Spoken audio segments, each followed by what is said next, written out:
Esta é uma gravação oficial do culto de celebração da Igreja Batista Missionária C4. Bom culto.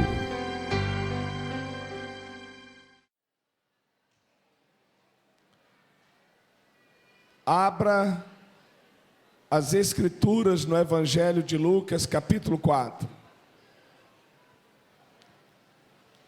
Lucas, capítulo 4, versículo 1 a seguir.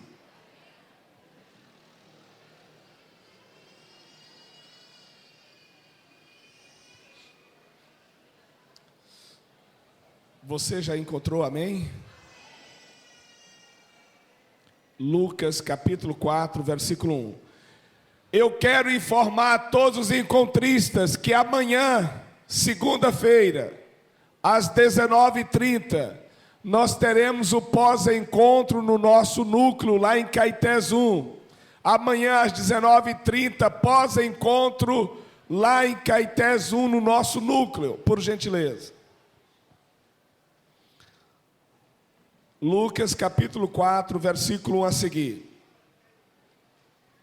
Jesus, cheio do Espírito Santo, voltou do Jordão e foi levado pelo Espírito ao deserto, onde durante 40 dias foi tentado pelo diabo.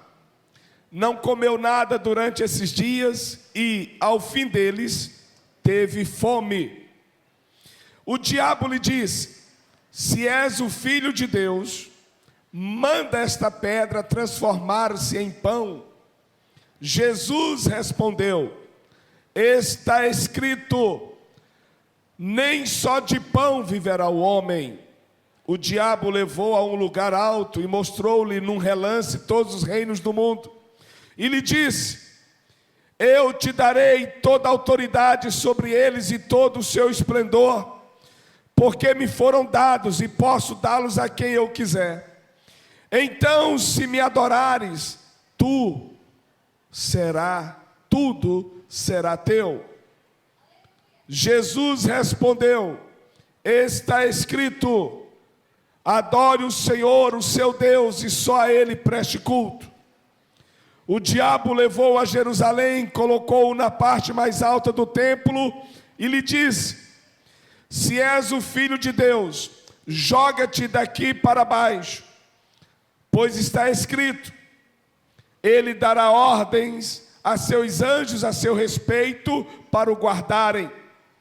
Com as mãos eles o segurarão, para que você não tropece em alguma pedra. Jesus respondeu: dito está, não ponha à prova o Senhor, o seu Deus. Tendo terminado todas estas tentações, o diabo deixou até ocasião oportuna. Queridos, olhem aqui para mim, por gentileza. Se você quiser, anote o tema dessa mensagem.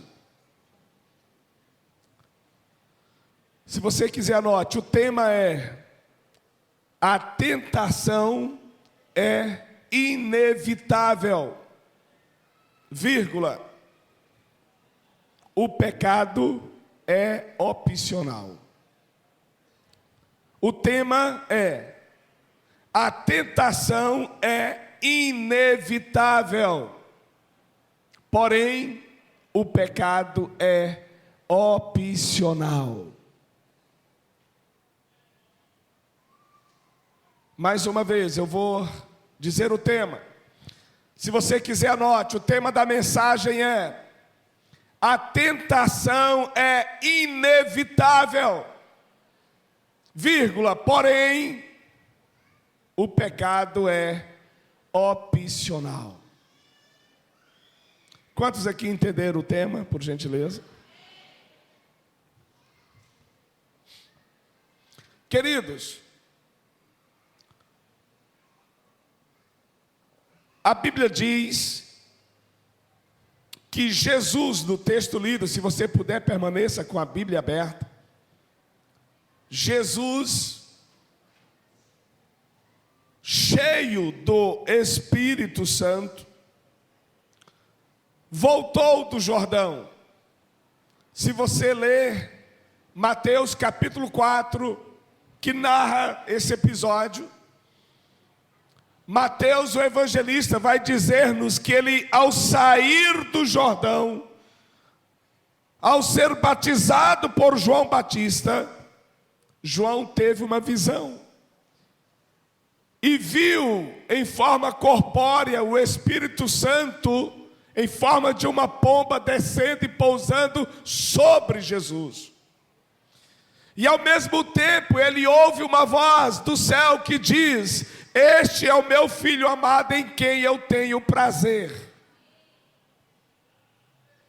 Jesus então sai do Jordão após o batismo, cheio do Espírito Santo, e por esse mesmo Espírito ele é levado para o deserto.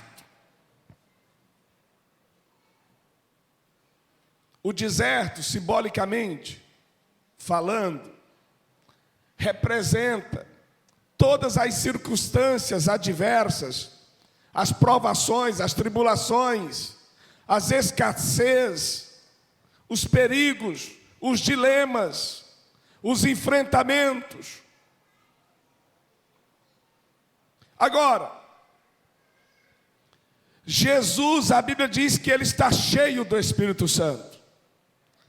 Ele sai das águas do Rio Jordão após ser batizado e é encaminhado.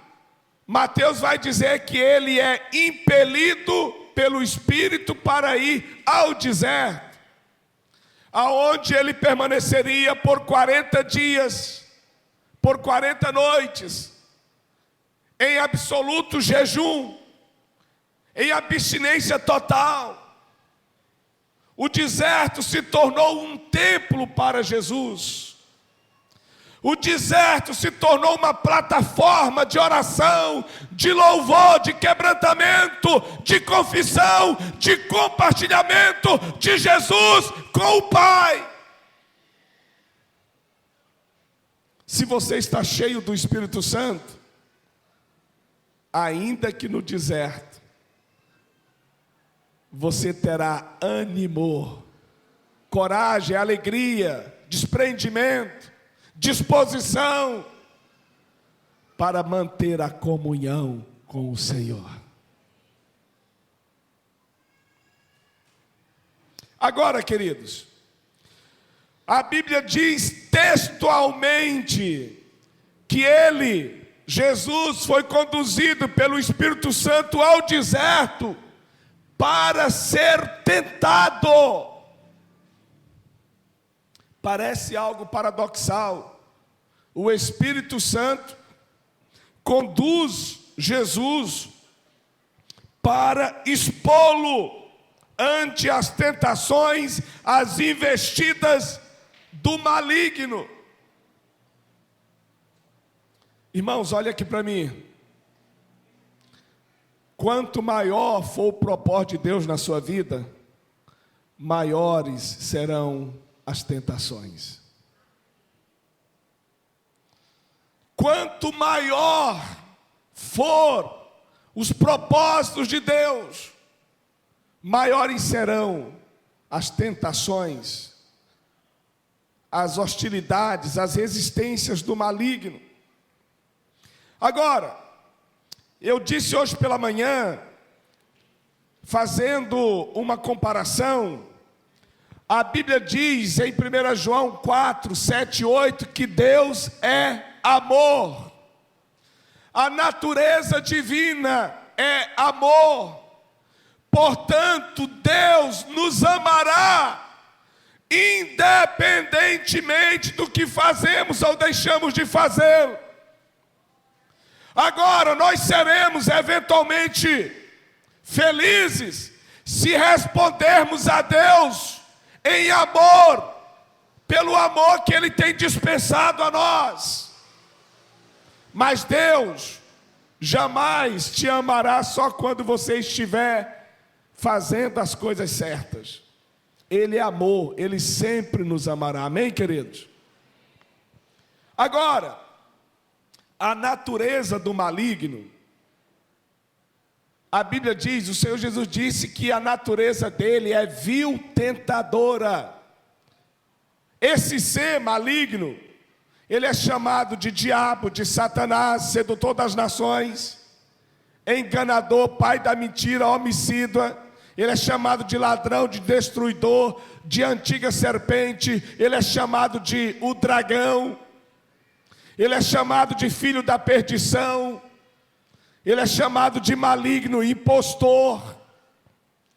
Ele é chamado de sedutor. Todos esses nomes têm a ver com a sua essência, com o seu caráter, com a sua natureza. Satanás, por definição, é um ser maligno, hostil à alma do homem, hostil a Deus. E se tem uma coisa que Satanás sabe fazer muito bem, é tentar as pessoas. Então preste atenção, se você quiser até anote essas coisas. Enquanto eu e você não formos arrebatados por Jesus, ou enquanto não formos chamados por Ele, nós estaremos aqui neste mundo na presença do pecado. Enquanto eu e você estivermos aqui, por mais que jejuemos, por mais que oremos, por mais que busquemos a Deus, por mais que frequentemos a igreja, por mais que sejamos discipulados, por mais que sejamos envolvidos, sempre seremos tentados.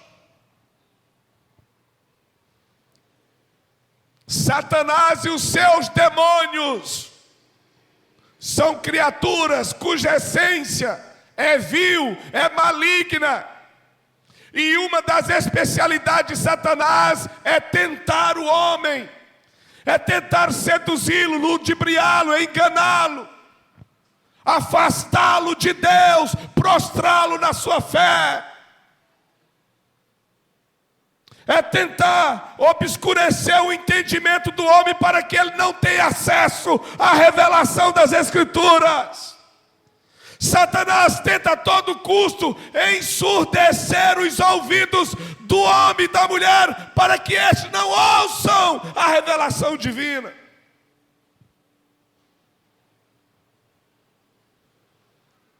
Queridos,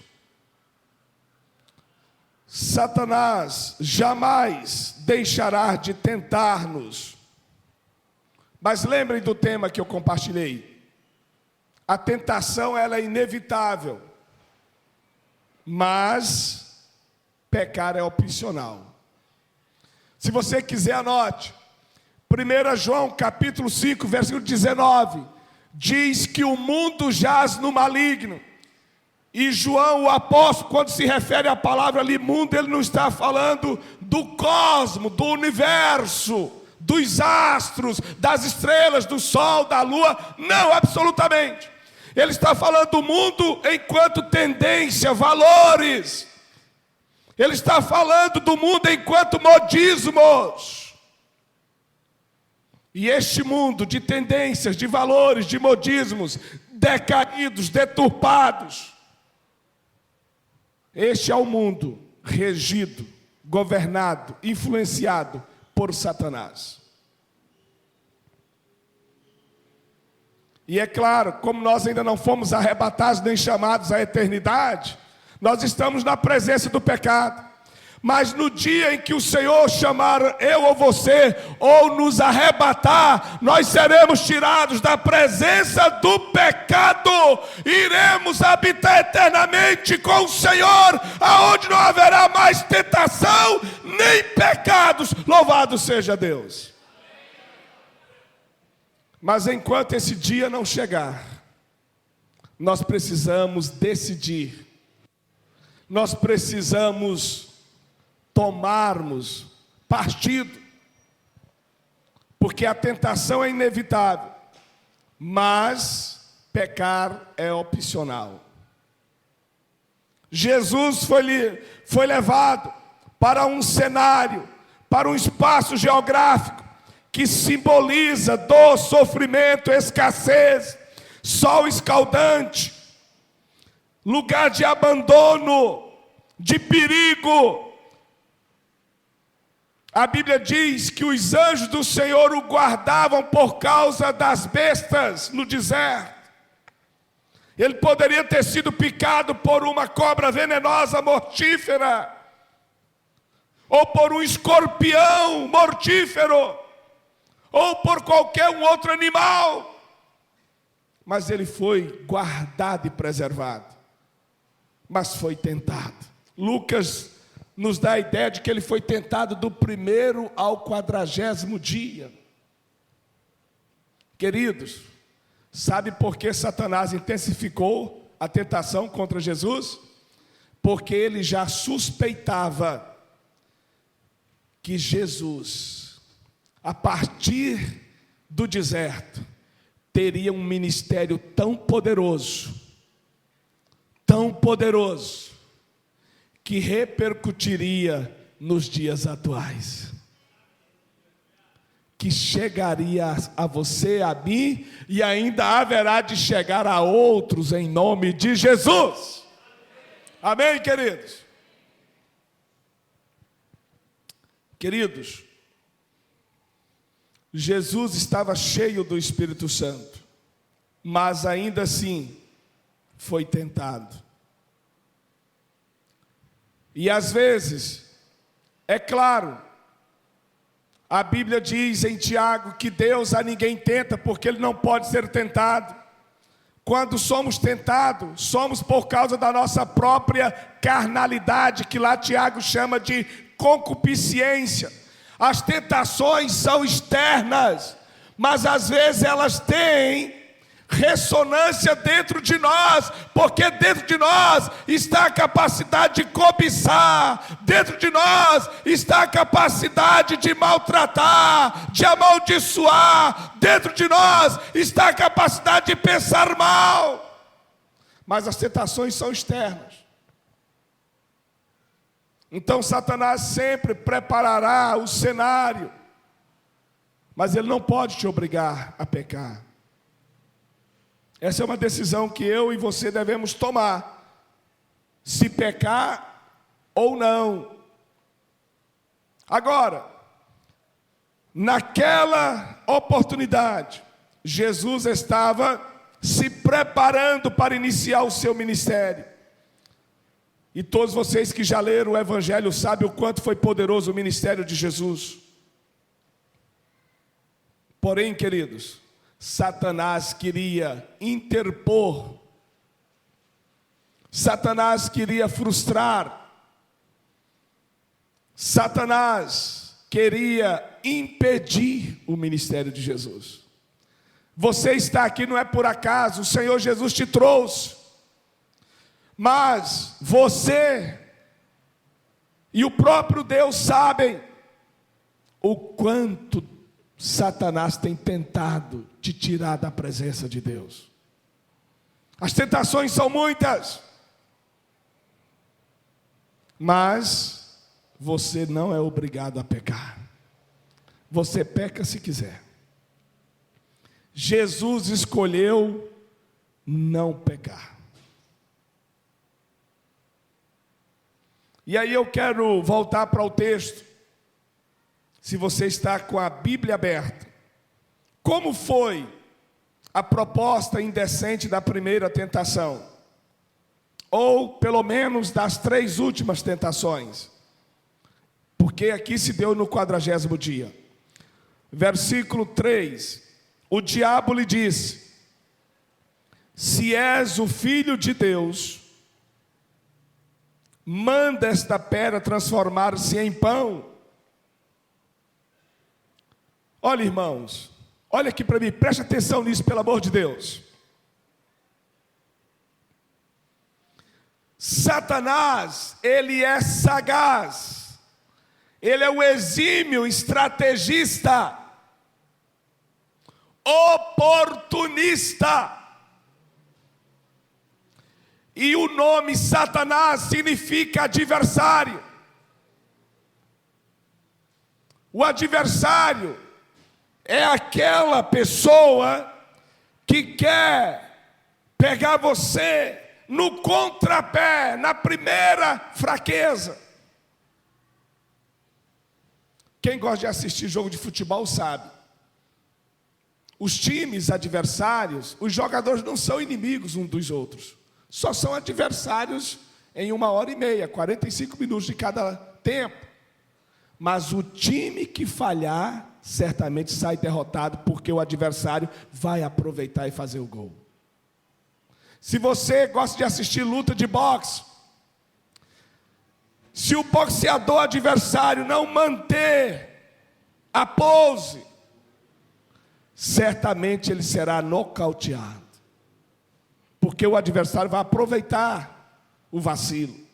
Satanás é esse opositor que está em todo tempo à espreita, à espera de um vacilo da gente, para ele chegar para perto.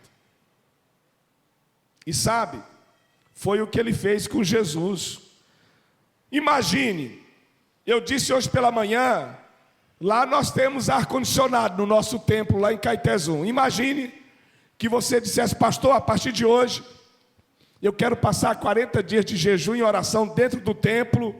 Agora eu só posso ficar se o senhor ligar o ar. E eu quero passar 40 dias com o ar ligado, porque o calor está demais. Ainda assim, no final dos 40 dias, eu sei que fisicamente você estaria extremamente fragilizado. Talvez você não pudesse sair dos 40 dias e ir logo direto comer um churrasco. Você poderia ter até um problema. Talvez você saísse dali e tomasse primeiro uma água de coco, depois uma sopa, e aí gradativamente você ia voltar a comer comida pesada. Quem está me entendendo até aqui? Agora imagine, Jesus jejuou durante 40 dias no deserto, irmãos. Sabe o que é? A gente não tem muita ideia de deserto, porque a gente mora na capital, mora aqui, né, na região metropolitana. Mas se você for no Alto Sertão em época de verão, de seca, você vai ver como é que é a terra. Como é que é o deserto? Sol escaldante, falta de água, sensação térmica terrível, poeira. Pois foi nessas condições ou piores que Jesus passou 40 dias de jejum e oração. Estava desidratado, certamente esquálido, tinha perdido muito peso. Eu ouso dizer que ele talvez não teve as suas emoções comprometidas, assim, temporariamente, porque ele estava com uma profunda intimidade com o Pai. Mas imagine, ele com muita fome, o diabo diz: olha, aqui tem um monte de pedra, se tu és o Filho de Deus, transforma em pães. Torna o pão, o alimento, o Deus do teu estômago. Só que Jesus diz assim: olha, está escrito, nem só de pão viverá o homem. Vocês se lembram quando Jesus está lá em Samaria, e ele se senta junto ao poço de Jacó, e seus discípulos dizem assim: Senhor, estamos com fome, não temos o que comer. E o Senhor diz: bom, então vá na próxima cidade e compra comida. E o Senhor não vai conosco? Não, eu vou ficar, eu tenho uma outra comida. E a minha comida é fazer a vontade de meu Pai que está nos céus. Quando os discípulos saíram, chegou a mulher samaritana, e vocês conhecem como foi o encontro de Jesus e os resultados na vida daquela mulher e daquela cidade. Amém, queridos? E é interessante, irmãos, que você só consegue vencer Satanás e suas ciladas, armadilhas, laços, perspicácias, se você estiver, além de cheio do Espírito Santo, você está munido da palavra de Deus. Quem está me entendendo, queridos? Jesus desmascara e quebra o poder daquela primeira tentação ao contrapor-se através da palavra. Olha o que ele diz, versículo 4. Nem só de pão viverá o homem. E João Ferreira de Almeida acrescenta dizendo assim: não só de pão viverá o homem, mas de toda a palavra que sai da boca de Deus. A segunda tentação, eu quero que você leia o versículo 9 comigo, no relato de Lucas. Essa é a terceira, mas obedecendo a ordem que está em Mateus e Marcos, a segunda tentação é a que está no versículo 9. O diabo levou a Jerusalém, colocou-o na parte mais alta do templo e lhe disse: se és o filho de Deus, joga-te daqui para baixo, pois está escrito: Satanás usa a palavra e lhe dará ordem a seus anjos a seu respeito para o guardarem. Com as mãos eles os segurarão, para que você não tropece em alguma pedra. Qual foi a resposta de Jesus? Jesus respondeu: dito está, escrito está, não ponha à prova o Senhor, o seu Deus. Louvado seja o Senhor. Amém, queridos? Amados, se você estiver cheio do Espírito Santo, o ministério que Deus tem para você é grande. Abreu e Lima não comportará o tamanho e a influência do seu ministério. O seu chamado é um chamado poderoso. Às vezes, por consentimento, por permissão divina, o Espírito Santo te levará a circunstâncias aonde Satanás te tentará duramente, sistematicamente. Mas se você estiver cheio da palavra, Satanás cairá diante de você. Alguém aqui está entendendo o que eu estou pregando, irmãos? Tem certeza? Toca no seu irmão e diz assim: acorda, meu irmão, pelo amor de Deus. O pastor está se matando ali para pregar e você está assim na boa, caladinho.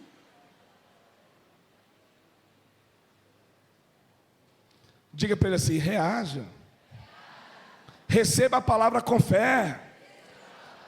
Talvez amanhã você vai estar no olho do furacão das tentações. Mas você recebeu a palavra preventiva, saúde espiritual preventiva, com fé, você vai prevalecer.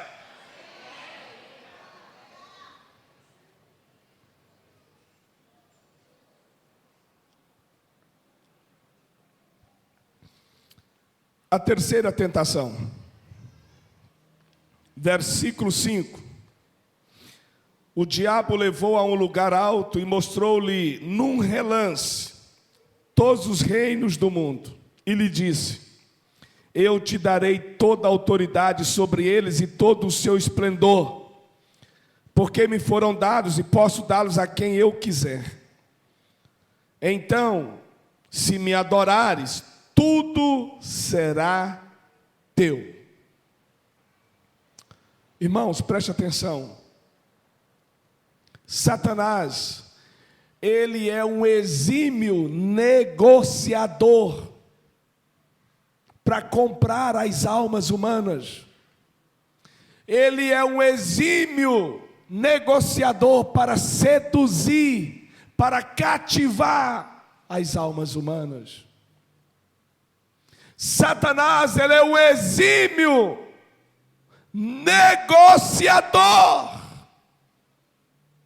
para sequestrar os interesses humanos e manipulá-los para destruí-los. Quem está me entendendo, queridos? Satanás, bom, ele está fragilizado, faminto, esquálido, desidratado, mas não fez do pão o Deus do seu estômago. Ele não se curvou, não se rendeu, não negociou, não titubeou quanto ao culto que deve ser prestado a Deus. E aqui eu quero abrir parênteses. Na segunda tentação, o que Satanás fez lá, continua a fazer nos dias de hoje. Uma das principais empreitadas de Satanás é roubar de cada ser humano na face da terra o culto que este ou esta deve tributar apenas ao Senhor Deus, Criador dos céus e da terra. Por isso que quando ele foi expulso lá do céu, por querer usurpar o trono, ele caiu com uma terça parte de miríades de anjos que foram seduzidos por ele. O que Satanás mais quer é ser adorado. Pois ele tentou roubar de Jesus o culto que deveria dar apenas a Deus. Por isso que Jesus diz, olha, só o Senhor teu Deus adorarás e só a Ele prestarás culto. Amém, queridos? Aqui eu fecho parênteses e volto para a terceira tentação. Satanás, como exímio negociador para cativar a alma humana para destruí-la depois, ele sempre fará ofertas. Ele sempre, estrategicamente, fará indecentes ofertas, que talvez encherão os seus olhos, despertarão sua cobiça, seus desejos, suas taras. Mas lembre-se, o preço do pecado é muito alto.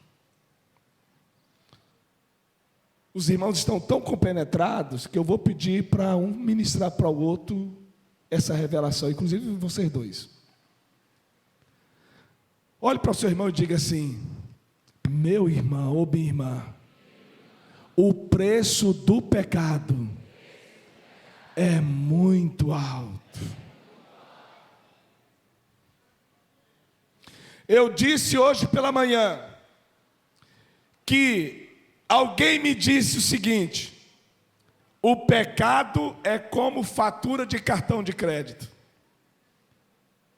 A maioria de vocês aqui já devem ter cartões de créditos. Quando você compra com cartão, você não sente nenhum pesar, porque você não vê dinheiro sair do seu bolso. Você só passa o cartão.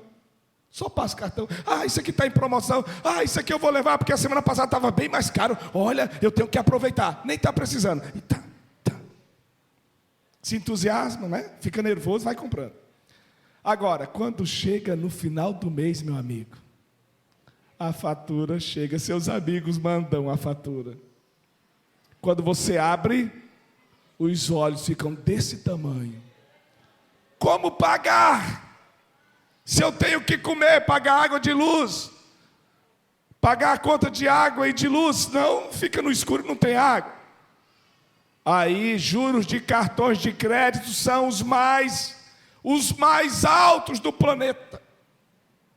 Agora, assim é o pecado. Alguém aqui, quando esteve pecando, sentiu alguma dor? Não, geralmente a gente não sente, não. Agora a fatura vem depois. Aquela mocinha que não obedeceu papai nem mamãe e insistiu em agarrar-se com um sabonetão. Depois de 9 meses, lá vem a gravidez indesejada e o bruguelozinho nascido. Não tem emprego, não tem formação. Quem é que vai cuidar do bruguelo? O papai ou a mamãe, não é? A família vai ficar mais pobre agora porque tem que cuidar de um outro. E olha que criança, quem é pai aqui sabe que ter filho é coisa de gente grande. Muda a rotina. Porque encarece a vida. O sabonetão não ouviu nem papai nem mamãe, não quis estudar. Só que ele vai envelhecer e um dia ele vai querer casar, aí vai querer arrumar emprego. Mas não estudou quando poderia, não aproveitou as chances que teve. Qual é o tipo de emprego que o sabonetão vai ter agora? Subempregos. Se ganhar muito, ganha um salário mínimo com descontos. Aí fica para 600, 700 e pouco. Para poder cuidar de mulher e pagar aluguel. Vai viver bem, será? Vai viver bem, irmãos? Mas não estudou, não quis. Estava atrás de menina, atrás de jogos eletrônicos, atrás do Santinha, do esporte, do náutico, né?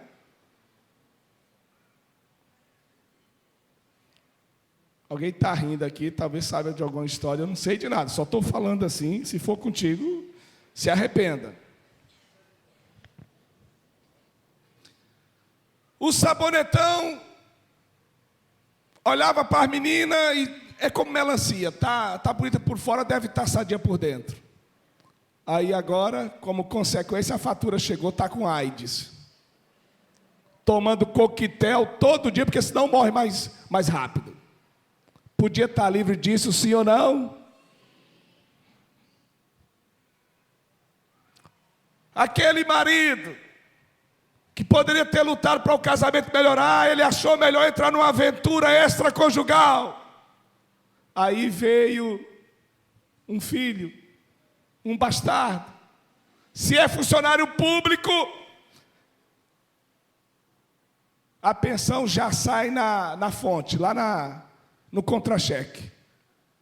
Se morre e tem uma casa, a viúva tem que dividir entre ela os 2 filhos e o filho bastardo.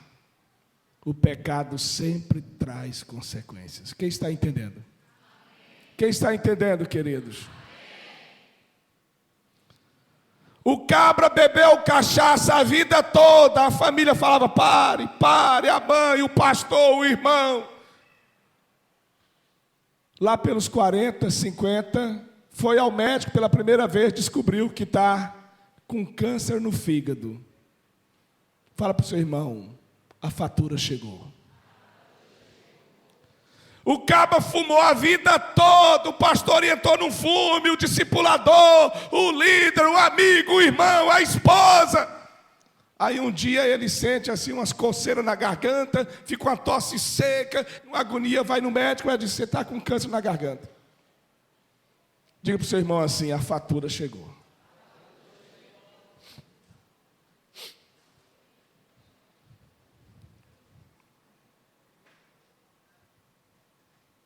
Olhe para o seu irmão com muito amor e carinho e pergunte assim, você quer evitar tudo isso? Tem certeza? Olhe bem nos olhinhos dele. Tem certeza que você quer evitar tudo isso? Então olha para ele com muito amor e carinho, ou para ela diga assim, então tome uma decisão firme.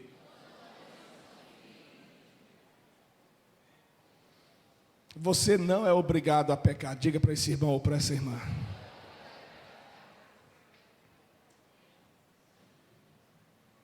Eu quero finalizar, versículo 13.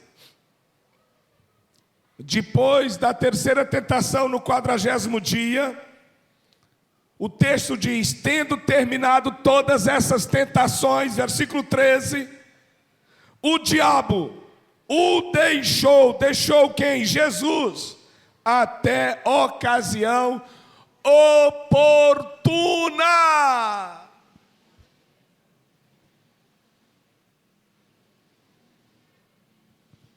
Sua vida ultimamente está tranquila, calma? Olha para o seu irmão e diga assim, continue vigiando.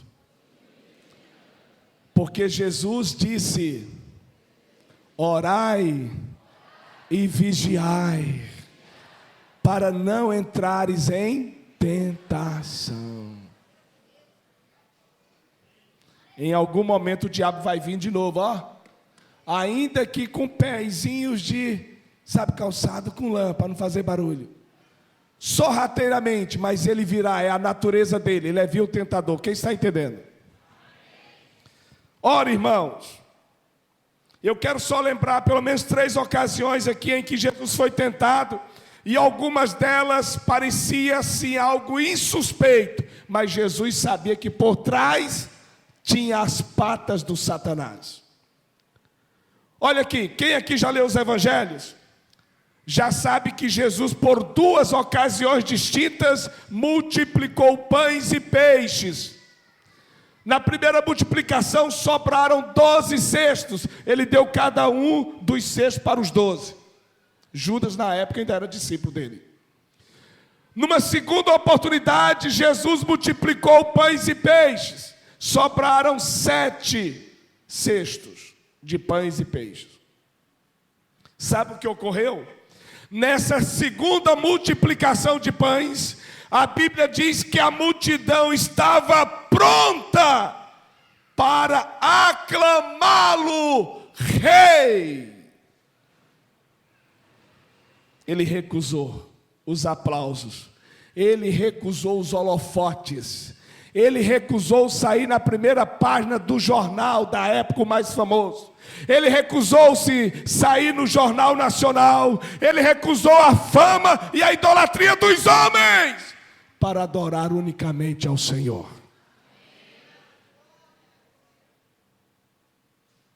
Uma outra ocasião que ele foi tentado, ele estava dizendo aos discípulos, Anderson: convém que o Filho do Homem seja entregue nas mãos dos pecadores. Convém que o Filho do Homem seja morto, crucificado, rejeitado. Aí sabe o que ocorreu?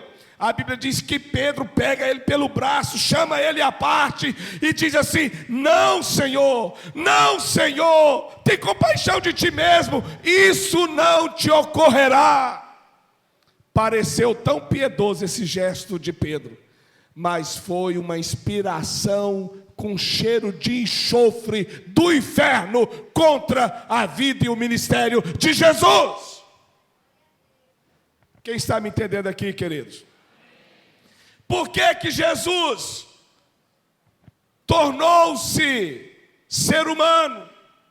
Por que que ele nasceu de uma virgem? Por que que ele encarnou-se?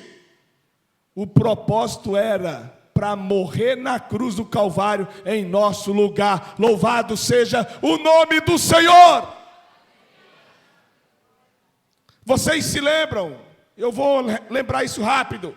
Quantas vezes Satanás tentou matar Jesus? Usou Herodes o Grande, que mandou exterminar todas as crianças abaixo de 2 anos que nasceram lá em Belém da Judéia. Depois, quando Jesus, aos 30 anos, vai ao templo, na sinagoga, melhor dizendo, e é dado a ele o livro de Isaías 61, e quando ele termina de ler, ele diz assim: hoje se cumpriu essas escrituras, e sentou naquela cadeira que era reservada apenas ao Messias. A Bíblia diz que os sacerdotes e os religiosos pegaram em pedras e o levaram para o alto de um monte e queriam precipitá-lo de lá abaixo, mas ele saiu entre a multidão e eles não conseguiram fazê-lo. Porque o diabo queria matar Jesus, é claro, mas não através da cruz, porque ele sabia que na cruz estava a redenção dos nossos pecados. Então, quando ele está decidido a ir a Jerusalém e morrer por nós, Pedro parece piedoso, mas Pedro não está sabendo que está sendo ali um instrumento de Satanás, e quer tentar dissuadir, desencorajar Jesus. Jesus diz o quê? Arreda-te, Satanás! Ele não disse que Pedro era Satanás, ele falou que o espírito que estava inspirando Pedro era satânico. Arreda-te, Satanás, para trás de mim! Pedro, agora ele chama Pedro. Pedro, o diabo te reclamou diante do Pai para te peneirar, para te destruir, mas eu roguei ao Pai para ele te preservar. Louvado seja o Senhor! Amém, queridos? uma terceira tentação.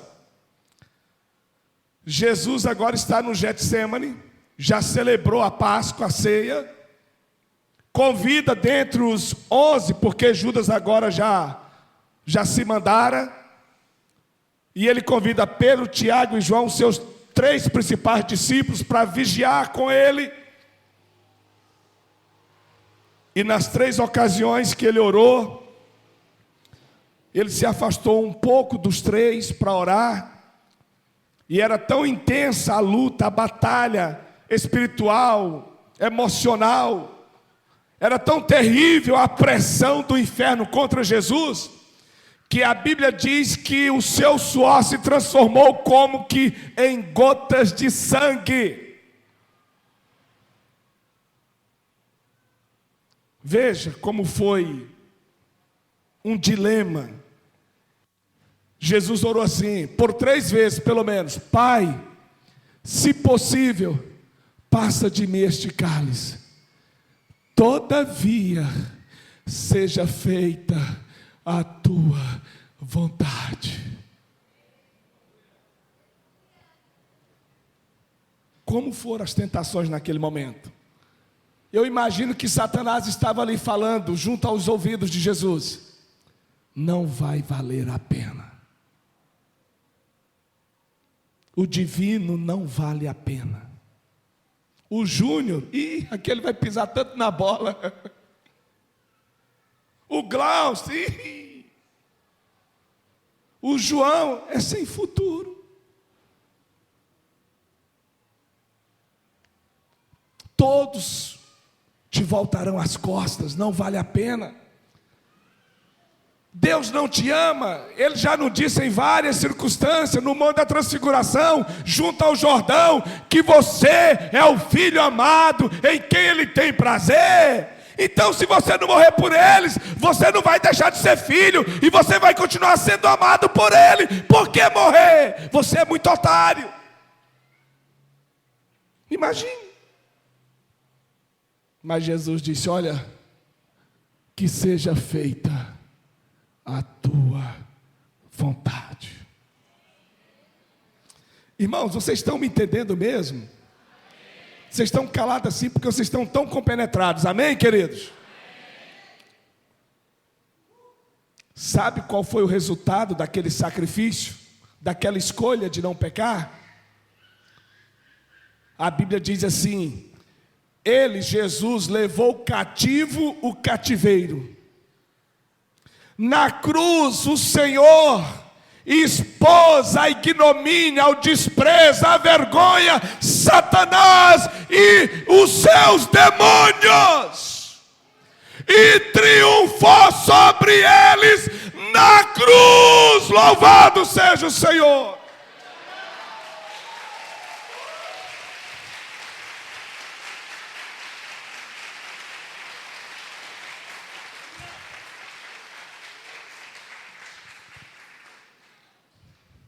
Queridos, a mais alvissareira e poderosa de todas as mensagens conhecidas no universo se chama a mensagem da cruz. Porque na cruz, eu e você podemos e devemos andar em vitória. Fique de pé em nome de Jesus.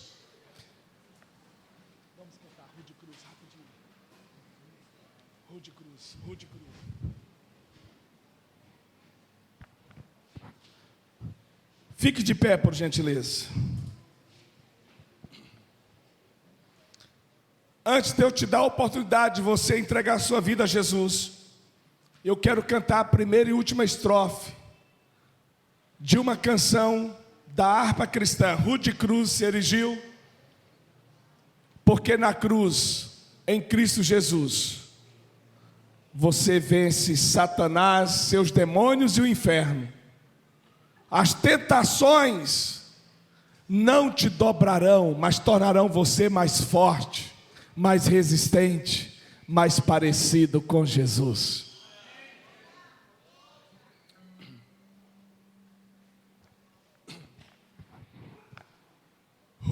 de cruz se erigiu, dela um dia fugiu, como emblema de vergonha e dor.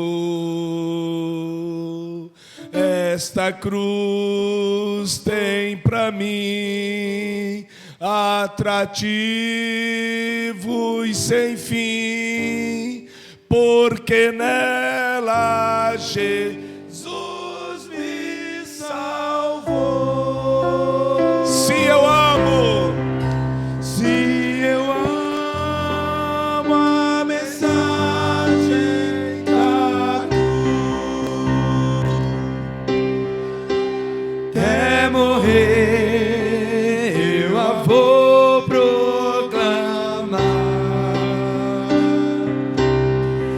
Levarei eu também minha cruz, até por uma coroa trocar.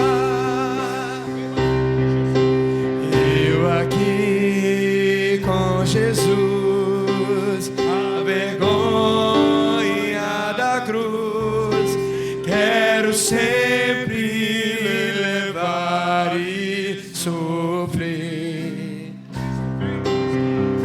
Cristo vem me buscar e com Ele no lar uma parte da glória de ter. Se eu amo a mensagem da cruz, até morrer eu a vou proclamar. Levarei eu também minha cruz, até por uma coroa trocar. Eu aqui com Jesus, a vergonha da cruz, quero sempre levar e sofrer. Cristo vem me buscar e com Ele no lar uma parte da glória de ter. Toda a igreja! Eu amo a mensagem da cruz, até morrer eu a vou proclamar. Levarei eu também minha cruz, até por uma coroa trocar. Aplauda o Senhor, queridos.